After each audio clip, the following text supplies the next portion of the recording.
நினைத்தேன் வந்த சீரியல்ல என்ன நடந்ததுன்னு பார்க்கலாம் வாங்க வீடியோக்குள்ள போலாம். சுடர் எழில பார்க்க வராங்க. அது கொஞ்சம் தனியா விடுறியா அப்படின்னு சொல்லிட்டு கதவை படார்னு அடிச்சிடுறாங்க எழில். என்னாச்சு இவருக்கு ஏன் இப்படி பண்றாரு ஒன்றும் புரியலையேன்னு சுடர் குழப்பத்தோடு நின்றுட்டு இருக்காங்க. அப்ப எழில் ரெடியாகி வெளியில வராங்க. சார் நீங்க காலையில இருந்து சாப்பிடவும் இல்லை டேப்லெட்டும் போடல உங்களுக்கு அடிபட்டிருக்கு டாக்டர் ரெஸ்ட் எடுக்க சொல்லியிருக்காங்க நீங்க உடனே வேலைக்கு கிளம்பிட்டீங்களே என்னாச்சு சார் உங்களுக்கு ரெஸ்ட் எடுக்கலைன்னா எப்படி உடம்பு சரியாகும் சரி நீங்க வேலைக்கு கிளம்பணும்னு முடிவு பண்ணிட்டீங்க சாப்பிட்டு டேப்லெட் போட்டுக்கிட்டாவது நீங்க கிளம்புங்கன்னு சொல்றாங்க சுடர். என்ன சார் அப்படி பார்க்குறீங்க உங்கள் நல்லதுக்கு தான் சொல்கிறேங்கிறாங்க. நீ என்ன ட்ரை பண்ணுற நேற்று பிடிச்சி நீ ரொம்ப ஓவராக தான் பண்ணிட்டு இருக்க சுடரு. இந்த மாதிரி எல்லாம் பண்ணினா உன் மேலே இறக்கப்பட்டு உனக்கு இந்த வீட்டில் இடம் கொடுப்பான்னு நீ நினச்சிட்டு இருக்கிறியா? உன் வேலை என்னங்கிறத மறந்துட்டியா? அஞ்சலி மனசை மாற்றி நீ இங்கேருந்து கிளம்புறதா உன்னோட வேலை. உனக்கு ஒரு லிமிட் இருக்குது அந்த லிமிட்டுக்குள்ளேயே இருந்துக்கோ தேவையில்லாமல் மற்ற விஷயங்களை தலையிடாத. மனோகரி கதவை நீக்கிட்டு வெளியில் வராங்க. வந்து பார்க்கும்போது ஆஹா காலையிலேயே எழில்கிட்ட நல்லா திட்டு வாங்கிட்டு இருக்கிறாளே இவளுக்கு வேணும் தான் வேணும் வேணும்னு நினச்சிட்டு இருக்கிறாங்க மனோகரி. இங்கே பாரு சுடரு ஒரு வேலை என் மனசை மாற்றி இதே வீட்டில் இருந்துடலான்னு நீ நினச்சிருந்தா அப்படி ஒரு நினப்பு உனக்கு இருந்திருந்தா அதை நீ மாற்றிக்கோங்கிறாங்க எழில். சார் போதும் நிறுத்துறீங்களா? ஏதோ ஒரு சூழ்நிலையில் ஒரு பொய்யை சொல்லிட்டேன் தப்பு பண்ணிட்டேன் அதுக்காக நான் டேரா போட்டு இங்கேயே இருந்துருவேன்னு நீங்கள் நினச்சிங்களா? சார் நீங்களே சொன்னீங்கனாலும் நான் இந்த வீட்டில் இருக்க மாட்டேன். நீங்களே இருக்க சொன்னாலும் இருக்க மாட்டேன் சார். நானும் விசாவுக்கு அப்ளை பண்ணியிருக்கேன். அது கிடைச்சதும் நான் இங்கேருந்து நானே போயிடுவேன். அஞ்சலிக்கு மட்டும் இந்த விஷயம் தெரிஞ்சால் ரொம்ப கஷ்டப்படுவா. நான் போகிறதுக்குள்ளேயே எப்படியோ அவள் மனசை மாற்றிட்டு நான் போயிடுவேன் சார். நீங்கள் நல்லா இருந்தால் தான் குழந்தைங்களுக்கு சப்போர்ட். அதனால தான் நான் உங்கள் பேரில் அக்கறை எடுத்து சொன்னேன். சாப்பிடுங்க மாத்திரை எடுத்துக்கங்கன்னு சொன்னேன். வேறு எந்த ஒரு காரணமும் இல்லைன்னு சொல்லிக்கிட்டு இருக்கிறாங்க சுடர். அங்கே மனோகரி வராங்க. வந்ததும் சுடர்கிட்ட சொல்கிறாங்க ஆமாம் நீ உனக்கு ஒரு பாதுகாப்பு வேணும் சாப்பிடணும் தங்கணும் தூங்கணும் அதுக்கு தானே நீ ஒரு இடம் தேடிட்டு இருக்கிற. எதுவுமே கிடைக்கலங்கிறக்காகத்தானே உங்களோட பேரை மாற்றி எழில் வீட்லேயே வந்து குழந்தைகளை பார்த்துக்கிற மாதிரி இங்கேருந்து தங்கிக்கிட்டியல என்னோட வேலை முடிஞ்சதும் இங்கேருந்து கிளம்புறேன்னு நீ எல்லாத்துக்கும் முன்னாடி நடிச்சிட்டு இருக்கிற. மேடம் சிம்பத்தி கிரியேட் பண்ணணுங்கிற அவசியம் எனக்கு கிடையாது. என்னைக்கா இருந்தாலும் நான் போய்ட்டு ஆகணுங்கிறது எனக்கு தெரியும் மேடம்ங்கிறாங்க சுடரு.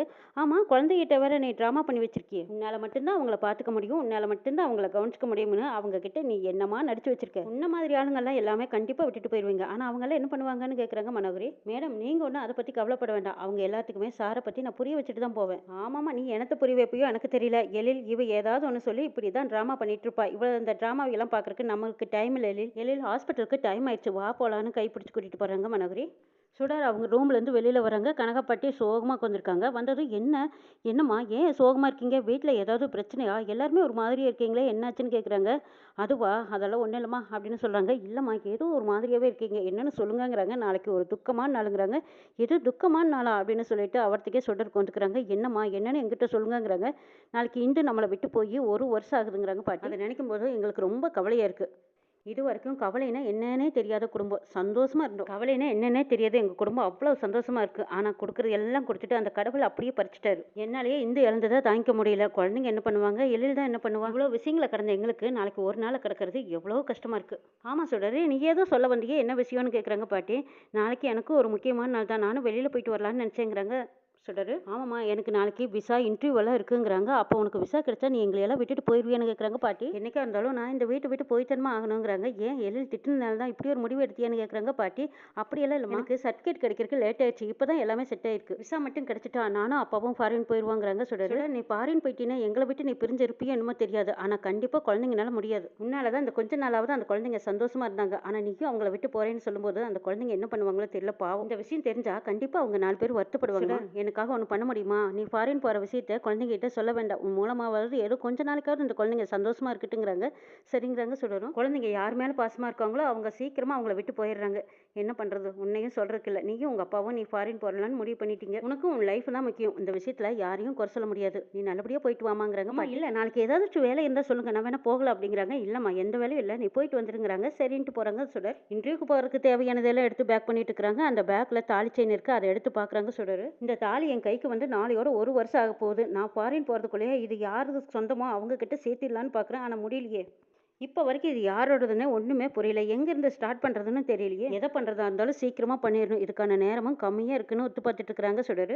எழில் அவங்க ரூமில் கலங்கி போய் இந்துவோட ஃபோட்டோவை பார்த்துட்டே இருக்கிறாங்க. இன்னையோட 365 நாள் ஆயிடுச்சு இந்து உன்னை பிரிஞ்சு ஃபோன் பண்ணி கூப்பிட்ட போது நான் வர முடியாதுன்னு சொல்லிட்டேன். கடைசியாக உங்ககிட்ட நான் சந்தோஷமாக கூட பேசல. என்கிட்ட நீ கோச்சுக்கிட்டு தான் போனேன். என்னால் எதையுமே மறக்க முடியலையே என்று என் மனசுக்குள்ளே அப்படியே தான் இருக்குது. தப்பு பண்ணிட்டேன் இந்து பெரிய தப்பு பண்ணிட்டேன். ஆமாம் போயிட்டு வரேன்னு சொல்கிறதுக்கு பதிலாக போகிறேன்னு சொன்னீங்க. ஆனால் இப்படி போவேன்னு நான் நினச்சி கூட பார்க்கல. என்னதான் இருந்தாலும் நான் உன்னை தனியாக விட்டு போக விட்டு விட்டுருக்க கூடாது. வேலையெல்லாம் யோசிக்காம உன் கூட நான் வந்திருக்கணும் இந்து. நீ எங்க போனாலும் ஈவினிங் வந்துருவேன்னு நினைச்சுக்கிட்டு தான் நான் போன்னு சொன்னேன். திரும்ப வராம அப்படியே போயிட்டியே. உனக்காக நான் காத்திருப்பேன்னு நீ நினைச்சு கூட பார்க்கலையா? நீ இல்லாம நான் சந்தோஷமா இருப்பேன்னு நீ நினைச்சிட்டே இந்து.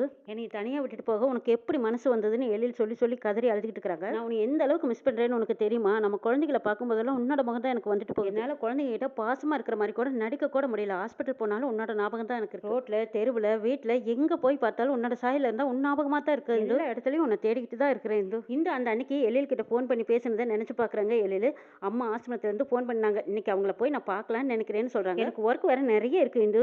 அதை முடிக்கிறக்கே எனக்கு ஈவினிங் ஆயிரும் போல இருக்கு. நீ மட்டும் போயிட்டு வாங்குறாங்க. எங்க வந்தீங்கன்னா 2 பேரும் சேர்ந்து போறதுக்கு சந்தோஷமா இருக்குமில்லங்கிறாங்க. எனக்கு கொஞ்சம் ஒர்க் இருக்கே, வர முடியாத சூழ்நிலைங்கிறாங்க எழில். ஒரு முக்கியமான விஷயங்கிறாங்க. என்ன ஒரு முக்கியமான விஷயம் சொல்லு இந்து அப்படின்னு கேட்குறாங்க. லைஃப்ல முக்கியமான விஷயம். எவ்வளவு நாளா நான் எதுக்காக நான் ஏங்கிட்டு இருந்தேனோ, எதுக்காக நான் நினைச்சிட்டு இருந்தேனோ அது நடக்க போகுது. நான் ரொம்ப ஹாப்பியா இருக்கேன். அந்த மூமெண்ட்ல நீங்க இருந்தீங்கன்னா ரொம்ப நல்லா இருக்கும்னு நான் நினைக்கிறேங்கிறாங்க. என்ன செய்யறது, எனக்கு கொஞ்சம் வேலை அதிகமா இருக்கு. நீ கூப்பிட்டு வர முடியாதுன்னு சொல்றேன்னு எனக்கு மனசுக்கு கொஞ்சம் கஷ்டமா தான் இருக்கு. எப்படியோ இன்னைக்கு நீ மட்டும் போயிட்டு வந்துடுறேன். இந்த நீ வெளியில போயிட்டு ஈவினிங் வந்ததுக்கு அப்புறமா நானும் வேலையெல்லாம் முடிச்சுட்டு வந்ததுக்கு அப்புறம் நீ என்கிட்ட அந்த முக்கியமான விஷயத்த சொல்லுங்கிறாங்க. நீங்க தான் வரலன்னு சொல்லிட்டீங்களா, உங்ககிட்ட நான் அந்த விஷயத்த சொல்ல மாட்டேன்னு சொல்றாங்க இந்து. சரி சரி, நீங்க உங்க முக்கியமான வேலையவே பாருங்க, நான் மட்டும் போயிட்டு வந்துடுறேங்கிறாங்க. இன்னும் கோவமா மேல அப்படின்னு கேட்கறாங்க எழில். ஆமா, இன்னும் கோவம் தாங்கிறாங்க. சாரி இந்து அப்படின்னு ஹிஸ் எல்லாம் கொடுக்குறாங்க எழில். இதெல்லாம் நான் ஏத்துக்கிற மாதிரியே இல்லை. நான் போறேன் அப்படிங்கிறாங்க. ஏய் போறேன்னு சொல்லாத, போயிட்டு வரேன்னு சொல்லு இந்து அப்படிங்கிறாங்க. இல்ல நான் அப்படிதான் சொல்லுவேன், நான் போறேன் போறேன் போறேன்னு சொல்லிட்டு போன வைக்கிறாங்க. போன வச்சதுக்கு அப்புறமா கூட எழில் நினைக்கிறாங்க, என் கோவக்கார பண்டாட்டிக்கு கோவம் தெரியல போல இருக்கு. சரி சாயந்தரம் போய் சரி பண்ணிக்கலாம்னு நினைச்சிட்டு போன வைக்கிறாங்க. பழச நினைச்சுக்கிட்டே போட்டோவை பார்த்துக்கிட்டு பதறாங்க எழில். நீ திரும்ப வந்துரு இந்து, நான் அன்னைக்கு நீ திரும்பி வருவேன்னு நான் எதிர்பார்த்தேன், இப்படி திரும்பி வராமையே போயிட்டியேன்னு பதறி அழுகுறாங்க. என்னை சந்தோஷமா இருங்கன்னு சொல்லிட்டு நீ பாட்டுக்கு போயிட்டே இந்து, நீ திரும்பி வரணும், கண்டிப்பா வரணும், நீ என் பக்கத்துல இருந்தா எவ்வளவு நல்லா இருக்குங்கிற ஒரு ஆதங்கத்துல சொல்லி அழுதுகிட்டு இருக்கிறாங்க எழில். திரும்பவும் சுடர் அந்த தாலியவே எடுத்து பார்க்குறாங்க. பார்த்ததுக்கு அப்புறமா, அக்கா இந்த தாலியை என்கிட்ட நீங்கள் கொடுத்து 1 வருஷம் ஆக போகுது. இது எப்படியும் நான் கூடிய சீக்கிரம் இன்னைக்கு உங்கள் ஹஸ்பண்ட் கையில் நான் இதை கொடுத்துருவேன், சேர்த்துருவேன் அப்படின்னு நினச்சிக்கிட்டு அந்த தாலியை எடுத்துக்கிட்டு வராங்க சுடர். கனகா பாட்டி இந்துவோட நினைவஞ்சலிக்காக அவங்க ஃபோட்டோவை எடுத்துகிட்டு வந்து சாமி ரூமில் வச்சு தலவால இலை போட்டு படையல் படிச்சிட்டு இருக்கிறாங்க. சுடர் வெளியில் வர்றாங்க. ஆனால் பாட்டி படையல் படிச்சிருக்கிறதையோ அந்த சாமி ரூமில் இந்து ஃபோட்டோவை இருக்கிறதையோ அவங்க பார்க்கவே இல்லை. வெளியில் பார்க்குறக்காக இப்போ சுடர் மாடிக்கு போயிருக்காங்க. மாடிக்கு போனதும் அந்த ரூமை நீக்கலாமான்னு பார்க்குறாங்க. இந்த தாலியை எழில் சார்கிட்ட கொடுத்து அது உரியவங்க யாருன்னு அவர் மூலமாக வச்சு கண்டுபிடிக்கலான்னு நினச்சி போயிருப்பாங்க போல இருக்கு. எழில் ரூமுக்கு போகும்போது ஒருவேளை அவர் கோவமா இருந்தால் என்ன செய்யறது அப்படின்னு நினச்சிட்டு சுடர் மறுபடியும் திரும்பி வராங்க. சுடர் கையில் இருக்கிற தாலியை யார்கிட்ட கொண்டு எப்படி சேர்ப்பாங்க அப்படிங்கிறதையும் நம்ம வர எபிசோடில் பார்க்கலாம்.